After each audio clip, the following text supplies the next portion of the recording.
Good morning to all my dear students class 10। आज की video में हम चैप्टर 5 नियंत्रण एवं समन्वय मीन्स कंट्रोल एंड कोऑर्डिनेशन पढ़ेंगे बेटा। तो स्टार्ट करते हैं। पहला हेडिंग है मानव में समन्वय, ठीक है, कोऑर्डिनेशन इन ह्यूमन। देखिए इसमें मानव में नियंत्रण तथा समन्वय तंत्रिका तंत्र तथा पेशीय ऊतक द्वारा किया जाता है। मनुष्यों में क्या होता है कि किसी भी चीज का कोऑर्डिनेशन किसके द्वारा होता है? तंत्रिका तंत्र के द्वारा होता है, ठीक है। नेक्स्ट, और तंत्रिका तंत्र के साथ कौन सा? पेशीय ऊतकों द्वारा भी होता है। ओके, नेक्स्ट है तंत्रिका तंत्र, नर्वस सिस्टम पढ़ेंगे। शरीर के प्रत्येक क्रिया में भाग लेने वाले विविध ऊतकों तथा अंगों की क्रियाओं के समन्वय हेतु केवल जंतुओं में एक विशेष तंत्र पाया जाता है, इसे तंत्रिका तंत्र कहते हैं। देखिए शरीर में जो भी प्रत्येक क्रिया में भाग लेने वाले जो भी विविध ऊतक होते हैं या फिर अंग की क्रियाएं जो होती हैं को जिसके द्वारा कंप्लीट किया जाता है, तो वो सिर्फ मनुष्यों में ही विशेष प्रकार का तंत्र पाया जाता है, जिसे तंत्रिका तंत्र हम कहते हैं। नेक्स्ट, तंत्रिका तंत्र के कार्य स्टार्ट करते हैं। फंक्शन ऑफ नर्वस सिस्टम, यह मानव शरीर में ऐच्छिक व अनैच्छिक क्रियाओं पर नियंत्रण करता है। देखिए मानव शरीर में जितनी भी इच्छा से की जाने वाली क्रियाएं हैं और बिना इच्छा की जाने वाली क्रियाएं, दोनों को कंट्रोल करता है कौन? तंत्रिका तंत्र। नेक्स्ट है, यह बाह्य वातावरण से संवेदनाओं द्वारा सूचनाओं को इकट्ठा करता है। जो भी संवेदनांग होते हैं उसके द्वारा बाहर की सूचनाओं क्या करता है? इकट्ठा करता है। उदाहरण देखिए इसका, संवेदनांगों से स्वाद का पता चलता है, जैसे कि जीभ हो गया, उसे क्या स्वाद का पता चलता है, तो किसके द्वारा होता है? ये भी तंत्रिका तंत्र के द्वारा ही होता है। तंत्रिका तंत्र हमें सोचने तर्क करने में सहायता करता है। तंत्रिका तंत्र के द्वारा ही हम क्या कहते हैं, किसी जो सोचते हैं या तर्क लगाते हैं, ये नहीं ये हो सकता है, तो इसके लिए भी रिस्पॉन्सिबल कौन है? तंत्रिका तंत्र। नेक्स्ट है, यह मानव शरीर में परिवर्तित क्रियाओं को नियंत्रित करता है। जितनी परिवर्तित क्रियाएं, रिफ्लेक्स एक्शन मीन्स कोई आपको मारा, आपको गुस्सा आता है, आप भी एक चाटा मार देते हो, तो ये परिवर्तित क्रिया है, इसको कौन कंट्रोल करता है? तंत्रिका तंत्र। नेक्स्ट हम पढ़ेंगे,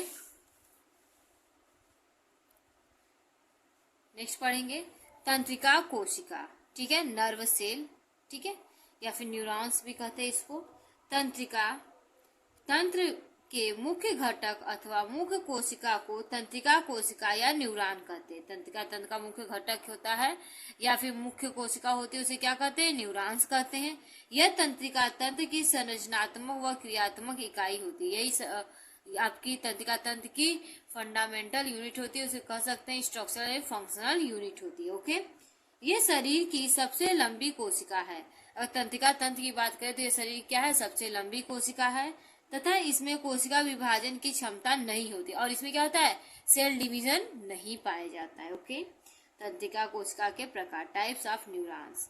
तंत्रिका कोशिका कार्य के आधार पर निम्नलिखित प्रकार के होते हैं। पहला है संवेदी या अभिवाही तंत्रिका कोशिका, दूसरा है चालक या अपवाही तंत्रिका कोशिका, तीसरा है मिश्रित या संयोजक तंत्रिका कोशिका। ठीक है, पहला पढ़ेंगे संवेदी या अभिवाही तंत्रिका कोशिका, ठीक है, सेंसरी नर्व्स जिसे कहते हैं।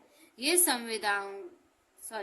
ये संदेश नाउ, देखिए संवेदाओं, ठीक है, जो संवेद अंग है उसके द्वारा जो प्रतिक्रिया होती है, या फिर उसके द्वारा हम कह सकते हैं कि जो उसके ग्रहण करने की क्षमता होती है, संवेदनाओं को अंगों से ग्रहण करके केंद्रीय तंत्रिका तंत्र तक पहुंचाती है। ये भी जितने भी संवेदनाओं है उससे क्या करती है? ग्रहण करती है और इसको केंद्रिका तंत्रिका तंत्र तक पहुंचाती है। ओके, नेक्स्ट है चालक या अपवाही तंत्रिका कोशिका, ठीक है, मोटर न्यूरॉन्स बोलते हैं इसे। ये संवेदों या संदेशों को केंद्रीय तंत्रिका तंत्र से कार्यकारी अंगों तक पहुंचाता है। ये तंत्रिका ऐसा होता है जो क्या करता है कि संवेदांगों को केंद्रीय तंत्रिका तंत्र से कहाँ पहुंचाता है? कार्यवाही केंद्रीय, जहाँ पर वर्क होने वाला है वहां तक पहुंचाने का कार्य करता है। नेक्स्ट है मिश्रित या संयोजक तंत्रिका कोशिका मिक्स्ड न्यूरॉन्स। ये संवेदी तथा प्रेरक दोनों प्रकार के होते हैं। ये क्या होते हैं? संवेदी होते हैं और प्रेरक दोनों ही प्रकार के होते हैं तथा ये दोनों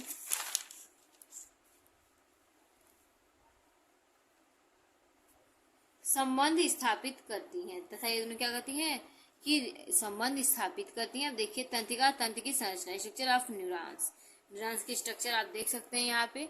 क्वेश्चन बहुत बार पूछा जाता है कि न्यूरॉन्स की संरचना बताइए, तंत्रिका तंत्र का संरचना के साथ वर्णन कीजिए, तो उसमें आप ये बना सकते हैं। देखिए सबसे पहले अगर हम बात करें तो केंद्र के अंदर आपके तंत्रिका तंत्र के बीच वाला पार्ट में क्या होता है? केंद्रक होता है।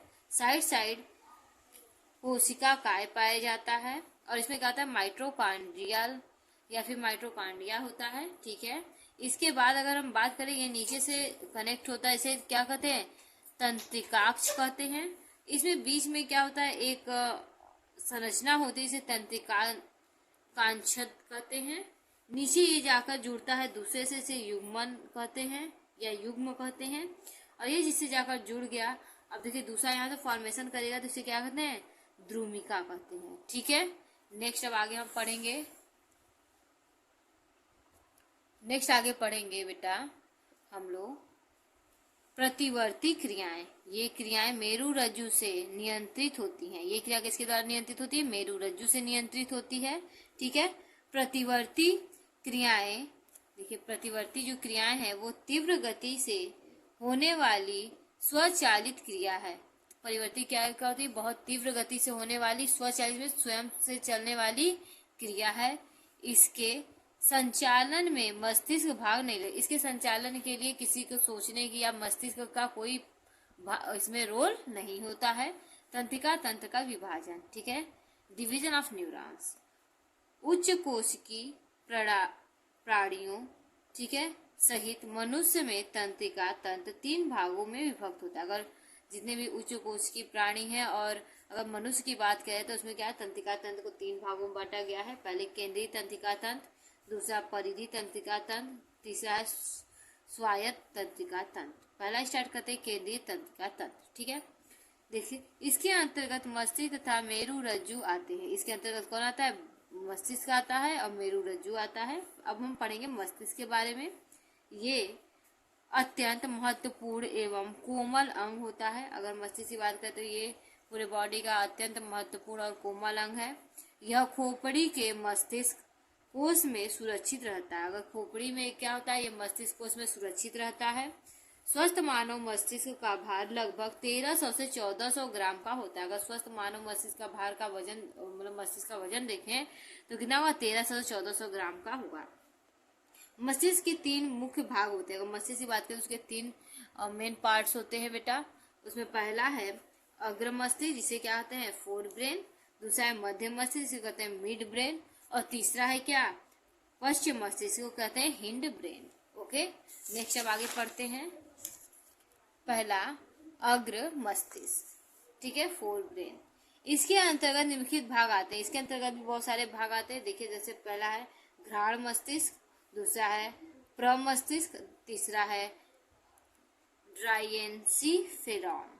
ठीक है, अब देखिए हम पढ़ेंगे घ्राण मस्तिष्क।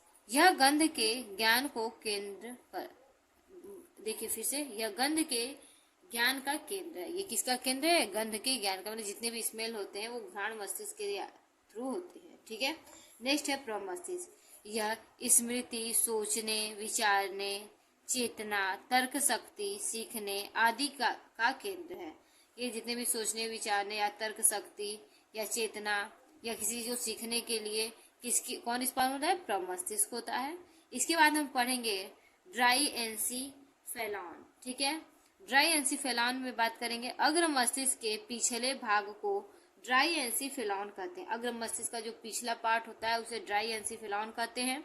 यह प्रमस्तिष्क के ठीक नीचे स्थित होता है। यह प्रमस्तिष्क क्या होता है? ठीक नीचे स्थित होता है। ओके, इसके 3 भाग होते हैं। अगर हम इसकी बात करें ड्राइएन्सीफेरॉन की तो इसके भी 3 पार्ट्स होते हैं। पहला है एपिथैलेमस, दूसरा है थैलेमस, तीसरा है हाइपोथैलेमस। ओके, एपिथैलेमस, थैलेमस और हाइपोथैलेमस। अब पढ़ेंगे एपिथैलेमस के बारे में।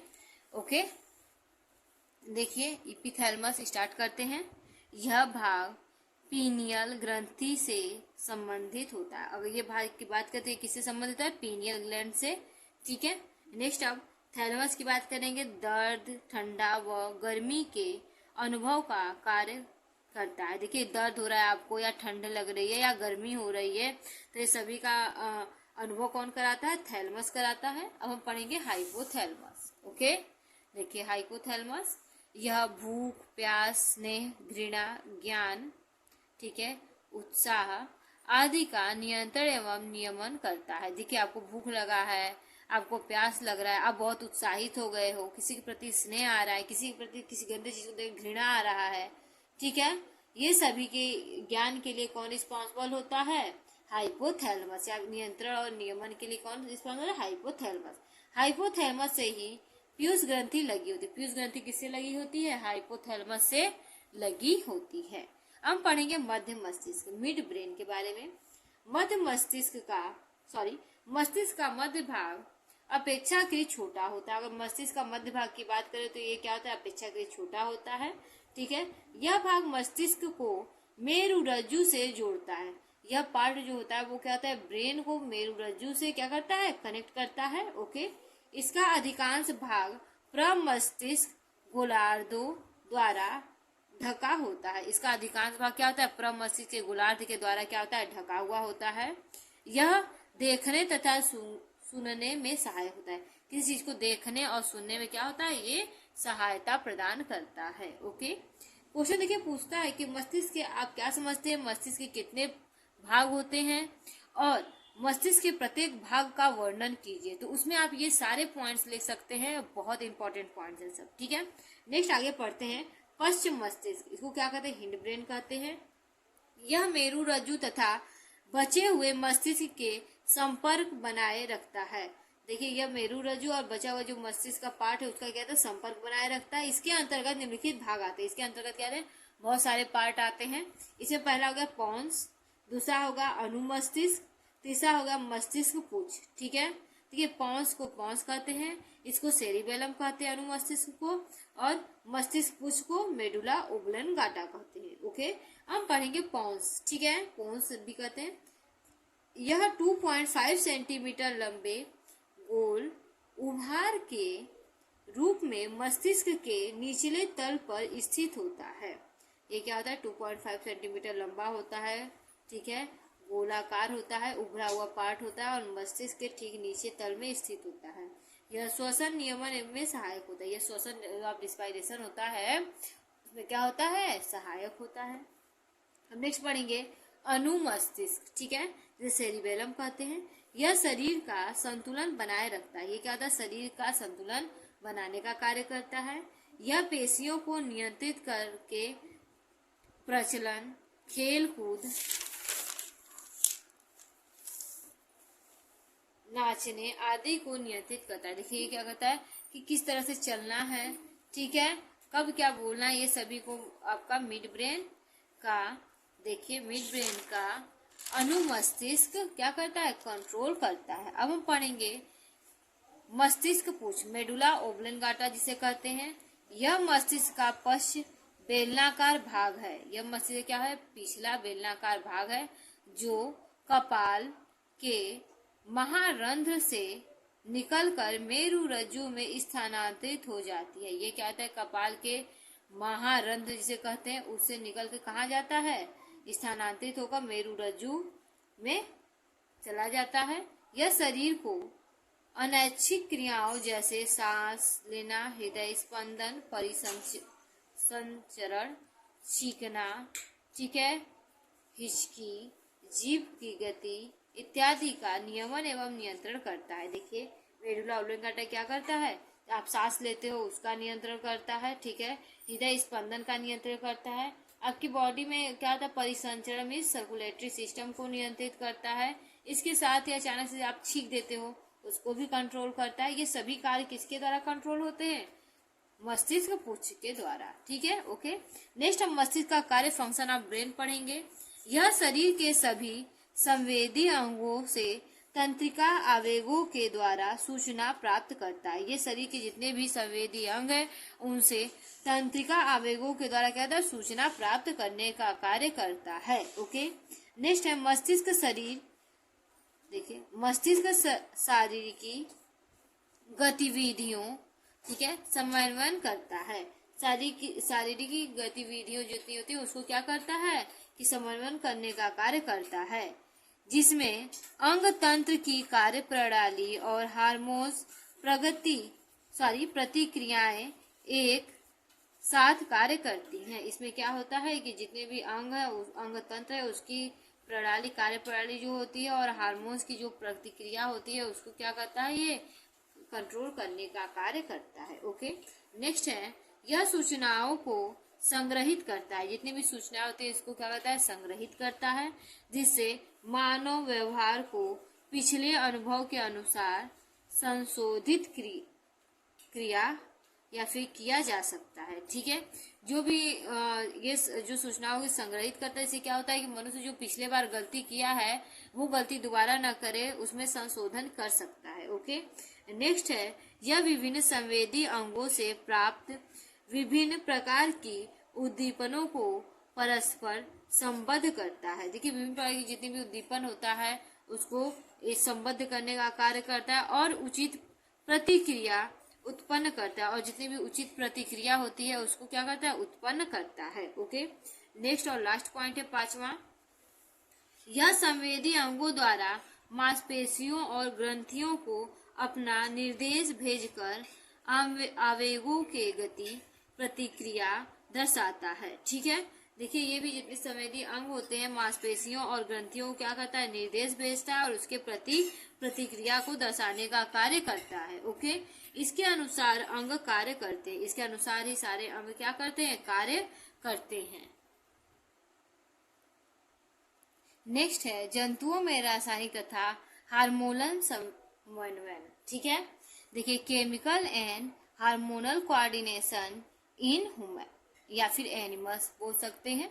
ठीक है, तंत्रिका तंत्र के अतिरिक्त एक और तंत्रिका, ठीक है, एक और तंत्र जंतुओं में विकसित रासायनिक पदार्थों द्वारा शरीर की विभिन्न जैविक क्रियाओं और तंत्रों को नियमन व समन्वय करता है। देखिए तंत्रिका तंत्र के अतिरिक्त क्या था, एक और तंत्र होता है जो जंतुओं को रासायनिक पदार्थों को क्या करता है, शरीर के विभिन्न क्रियाओं को क्या करता है, नियंत्रण और नियमन का कार्य करता है। ओके, यह तंत्र अंतःस्रावी तंत्र एक्सोक्राइन सिस्टम, ठीक है, तथा इस तंत्र की कार्य प्रणाली में विभिन्न विशिष्ट रासायनिक पदार्थों का रासायनिक संवेद वाहक के रूप में प्रयोग करता है। देखिए इसमें क्या होता है, विभिन्न जो प्रणाली होती है उसके विशिष्ट कार्य करने और रासायनिक केमिकल्स की सहायता से सभी कार्य को कंप्लीट करने का कार्य करता है। ओके, नेक्स्ट है, अब आगे देखेंगे नेक्स्ट, ग्रंथियां मींस ग्लैंड्स।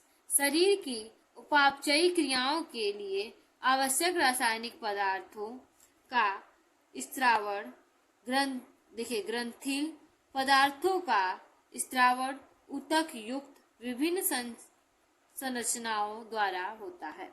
देखिए जितने भी हार्मोन्स का या फिर ग्लैंड्स के द्वारा सिक्रीशन होता है, ये क्या होता है, विशिष्ट प्रकार के ऊतकों के द्वारा ही क्या होता है, जिन्हें ग्रंथियां कहते हैं। और जो सिक्रीशन होता है जिसके द्वारा होता है उसे क्या कहते हैं, ग्रंथियां कहते हैं। ग्रंथियों के प्रकार, टाइप्स ऑफ ग्लैंड्स पढ़ेंगे। कशेरुकी प्राणियों में मुख्य रूप से 3 प्रकार की ग्रंथियां पाई जाती है। भी कशेरुकी जंतु होते हैं उसमें मुख्य रूप से कितने प्रकार की ग्रंथियां, 3 प्रकार की ग्रंथियां पाई जाती हैं। पहला है बहिस्रावी ग्रंथियां, दूसरा है अंतःस्रावी ग्रंथियां और तीसरा है मिश्रित ग्रंथियां। देखिए बहिस्रावी को एक्सोक्राइन ग्लैंड कहते हैं, ठीक है, अंतःस्रावी को इंडोक्राइन ग्लैंड कहते हैं और मिश्रित ग्रंथियां को क्या कहते हैं, मिक्स्ड ग्लैंड कहते हैं। ओके, अब नेक्स्ट पढ़ेंगे। देखिए यहाँ पर हम फ्लो चार्ट की सहायता से ये बताने का कोशिश किए हैं इजी वे में कि ग्लैंड्स की कितने टाइप्स होते हैं। ठीक है, टाइप्स ऑफ ग्लैंड्स, ठीक है, बहिस्रावी ग्रंथियां, देखिए फिर अंतःस्रावी ग्रंथियां, फिर मिश्रित ग्रंथियां। ठीक है, एक्सोक्राइन ग्लैंड, इंडोक्राइन ग्लैंड और मिक्स्ड ग्लैंड। ठीक है, जो एक्सोक्राइन ग्लैंड होता है उसके द्वारा एंजाइम का सिक्रीशन होता है, जो इंडोक्राइन ग्लैंड होता है उसके द्वारा हार्मोन्स का सिक्रीशन होता है और जो मिक्स ग्लैंड होता है वो एंजाइम और हार्मोन दोनों का क्या करता है, सिक्रीशन करता है। हम पढ़ेंगे बहिस्रावी ग्रंथियां, एक्सोक्राइन ग्लैंड। ये नलिका युक्त ग्रंथियां होती हैं। ये कैसी ग्रंथियां होती है, नलिका युक्त ग्रंथियां होती हैं। इनका स्त्रावण नली द्वारा शरीर के उस विशेष स्थान या अंग में पहुंचाया जाता है जहां उसे कार्य करना है। इसका क्या होता है, इसका स्त्रावण जो होता है वो नली के द्वारा उसी स्थान पर पहुंच जाता है जहां इसको क्या करना है, कार्य करना होता है। जैसे श्वेत ग्रंथियां, लार ग्रंथियां, दुग्ध ग्रंथियां, तेल ग्रंथियां इत्यादि एग्जाम्पल है इसके। ठीक है, ओके। नेक्स्ट हम पढ़ेंगे अंतःस्त्रावी ग्रंथियां, इंडोक्राइन ग्लैंड। हार्मोन्स स्त्रावित करने वाली नलिका विहीन ग्रंथियों को अंतःस्त्रावी ग्रंथियां कहते हैं। देखिए, हार्मोन्स का स्त्रावण करने वाली जो नलिका भी, उसमें कोई नली नहीं होती है, उसे क्या कहते हैं, अंतःस्त्रावी ग्रंथियां कहते हैं। अंतःस्त्रावी ग्रंथियां में वाहिनियां नहीं हो पाई जाती हैं। ठीक है, इसमें क्या होता है, वाहिनियां में कोई ट्यूब नहीं पाया जाता है तथा ये अपना स्त्रावण सीधे रुधिर में स्त्रावित कर, और जो इसका सिक्रीशन होता है वो सीधे क्या होती है, ब्लड में सिक्रीट कर दी जाती है। एग्जाम्पल की बात करें तो थायराइड ग्लैंड हो गया आपका, पीयूष ग्रंथियां हो गई इत्यादि। ये सभी क्या होते हैं, सीधे अपने जो भी हार्मोन्स का सिक्रीशन है वो ब्लड में मिक्स कर देते हैं। ओके, नेक्स्ट है आपका बहिस्रावी ग्रंथियां। ठीक है, सॉरी, यहाँ पे देखिए गलती हो गई है, बहिस्रावी ग्रंथियां नहीं होगा, यहाँ पे होगा मिश्रित ग्रंथियां। ठीक है, यहाँ पे क्या होगा, मिश्रित ग्रंथियां। ठीक है, मिक्स्ड ग्लैंड। ओके, इस प्रकार के ग्रंथियां मुख्य रूप से तो बहिस्रावी होती हैं, परंतु इसका कुछ भाग अंतःस्रावी होता है। जो मिक्स्ड ग्लैंड होते हैं वो मुख्य रूप से क्या होते हैं, बहिस्रावी होते हैं, लेकिन इसका कुछ पार्ट क्या होता है, अंतःस्रावी भी होता है। ओके, जैसे अगर एग्जाम्पल की बात करें इसके, तो इसका एग्जाम्पल है अग्नाशय यानी पैनक्रियाज। ठीक है, पैनक्रियाज की इसमें अच्छी एग्जाम्पल है। ठीक है, नेक्स्ट हम पढ़ेंगे हार्मोन्स। हार्मोन्स के बारे में हम स्टडी करेंगे। ठीक है, हार्मोन्स एक सक्रिय संदेशवाहक पदार्थ है। हार्मोन्स क्या है, एक सक्रिय संदेशवाहक में संदेश को ले जाने वाला क्या है, पदार्थ है।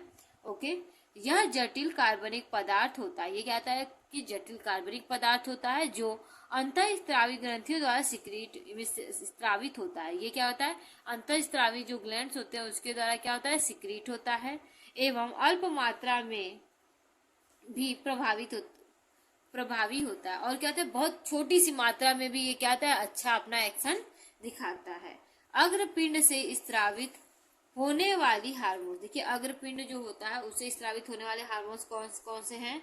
ठीक है, सोमैटोट्रोपिन हार्मोन, ठीक है, थायराइड हार्मोन, ठीक है, एड्रीनोकार्टिकॉइड हार्मोन या एड्रीनोकार्टिकोट्रोपिन हार्मोन भी इसे कहते हैं। ठीक है, नेक्स्ट है गोनेडोट्रोपिन हार्मोन। ओके, देखिए स्ट्रक्चर के द्वारा आपको दिखाया गया है कि ये क्या है, ये अग्रपिंड है। अब इसी अग्रपिंड के द्वारा ये सभी हार्मोन्स का क्या है, सिक्रीशन हो रहा है। ये देखिए मध्य पिंड है और ये पश्च पिंड है। ओके, अब देखिए मध्य पिंड के बारे में बताते हैं। यह निम्न कोशिकाओं में त्वचा के रंग को गहरा कर देता है। ये क्या होता है, बहुत सारी कोशिकाओं में क्या करता है, त्वचा के रंग को गहरा करने का कार्य करता है मध्य पिंड, ये जो है। ठीक है, हम पढ़ेंगे पश्च पिंड। ठीक है, देखिए वैसोप्रोसिन हार्मोन यह वृक्क नलिकाओं के दूरस्थ भाग में जल अवशोषण को बढ़ाकर मूत्र की सांद्रता को नियंत्रित करता है। ये क्या करता है, मूत्र की जो सांद्रता है उसको नियंत्रित करने का कार्य करता है। इसके द्वारा कई हार्मोन्स का स्त्रावण होता है। इसके द्वारा बहुत सारे हार्मोन्स का स्त्रावण होता है, जैसे ऑक्सीटोसिन हार्मोन। देखिए स्तनियों में दुग्ध स्त्रावण को प्रेरित करता है। ऑक्सीटोसिन क्या होता है, जितने भी स्तनी होते हैं उनमें क्या होता है कि दुग्ध स्त्रावण को प्रेरित करता है। ठीक है, प्रमुख अंतःस्रावी ग्रंथियां। अब प्रमुख अंतःस्रावी ग्रंथियों को देखेंगे। ठीक है, कुछ ग्रंथियां व उनसे संबंधित स्त्रावित हार्मोन्स निम्नलिखित हैं। ठीक है, उसे हार्मोन्स क्या है, बहुत सारे हैं। देखिए इसमें से पहला है थायराइड ग्रंथियां। ठीक है, इसमें थायरॉक्सिन हार्मोन स्त्रावित होता है। इसमें कौन सा हार्मोन स्त्रावित हुआ है, थायरॉक्सिन हार्मोन का सिक्रीशन होता है, सिक्रीशन होता है, जो आयोडीन द्वारा निर्मित होता है, जो किसके द्वारा निर्मित होता है, आयोडीन के द्वारा निर्मित होता है। इसके अल्प स्त्रावर से निम्नलिखित रोग होते हैं। इसके अल्प स्त्रावर से क्या होते हैं, बहुत सारे डिजीज होते हैं, ठीक है। सामान्यतः घेंघा रोग, ठीक है, हास्टिमोटा रोग, ठीक है, मिक्सीडेमा रोग, ठीक है, जड़वा मनता रोग इत्यादि। ये सभी रोग किसके द्वारा होते हैं, थायराइड ग्लैंड के द्वारा या अल्प स्त्रावर से होते हैं, ठीक है। इसके अधिक स्त्रावर से निम्नलिखित, अधिक कम स्त्रावर से भी रोग होता है और अधिक स्त्रावर से भी रोग होता है, ठीक है। किसी चीज की अधिकता भी हानिकारक होता है और कमी भी हानिकारक होती है, ओके। तो अधिक स्त्रावर निम्नलिखित रोग होते हैं, जैसे देखा जाए कि जेत्रोन सैंधी रोग, घेंघा, ठीक है। दूसरा है प्लूमर का रोग, ठीक है। नेक्स्ट है ग्रेव का रोग इत्यादि। अब नेक्स्ट पढ़ेंगे पैराथायराइड ग्रंथि। पैराथायराइड ग्रंथि के बारे में पढ़ लेते हैं। इस ग्रंथि द्वारा पैराथार्मोन और कैल्सिटोसिन, ठीक है, टोनिन, कैल्सिटोनिन हार्मोन्स का स्त्रावण होता है। इसके द्वारा क्या होता है, पैराथार्मोन्स और कैल्सिटोनिन हार्मोन्स का स्त्रावण होता है, ओके। नेक्स्ट पढ़ेंगे अधिवृक्क, ठीक है। अब देखिए इसमें इन ग्रंथियों में निम्नलिखित हार्मोन्स का स्त्रावण होता है, जैसे ग्लूकोकार्टिकॉइड, ठीक है, मिनरलोकार्टिकॉइड्स, ठीक है, और उसके बाद लिंग हार्मोन्स इत्यादि। ये सभी किसके द्वारा, अधिवृक्क के द्वारा स्रावित होने वाले हार्मोन्स है। अब नेक्स्ट हम पढ़ेंगे लिंग हार्मोन, ठीक है। यह दो प्रकार के होते हैं। लिंग हार्मोन की बात करें तो ये मोस्टली दो प्रकार के होते हैं। पहला है एड्रिनल और दूसरा है एस्ट्रोजन। पहला है एंड्रोजन और दूसरा है एस्ट्रोजन, ठीक है। एंड्रोजन के बारे में पढ़ेंगे। यह नर लिंग हार्मोन है। यह क्या है, नर लिंग हार्मोन के नाम से जाना जाता है। इसके बाद एस्ट्रोजन की बात करें तो यह मादा लिंग हार्मोन है, ओके। नेक्स्ट आगे देखते हैं। ये देखिए यहाँ पे अधिवृक्क के अल्प स्त्रावर से होने वाले रोग। देखिए अधिवृक्क जो अभी पढ़ाए थे उसके अल्प स्त्रावर से जो रोग होता है उसे कांस रोग, ठीक है, हाइपोग्लाइसीमिया, ठीक है, एडिसन रोग इत्यादि। ये किसका होता है, अधिवृक्क के अल्प स्त्रावर से होने वाले रोग है, ओके। आप सभी को आशा करती हूँ ये वीडियो समझ में आई होगी, ओके। Thank you.